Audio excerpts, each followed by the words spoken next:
সফল মানুষেরা সকাল ঘুম থেকে উঠে তাদের কিছু বৈশিষ্ট্য আছে। তারা নিজেদেরকে কমেন্ট করে যে আমি সেরা।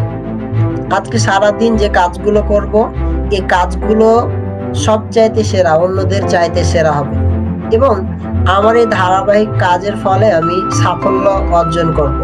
কে কি বলল না বলল এগুলোর তোয়াক্কা না করে আমি আমার গন্তব্য যেটা স্থির করেছি, এই গন্তব্য এবং এই লক্ষ্য অ্যাচিভের লক্ষ্যে একটা নির্দিষ্ট রাস্তায় হাঁটতে থাকবো।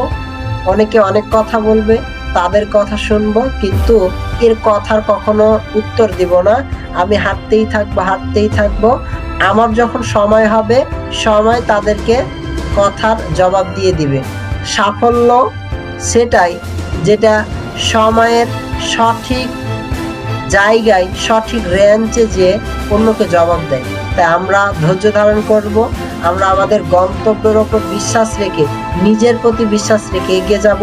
সাফল্য অবশ্যই আপনার জন্য নির্ধারিত করা আছে, শুধু সময়ের ব্যাপার মাত্র। আল্লাহ হাফেজ।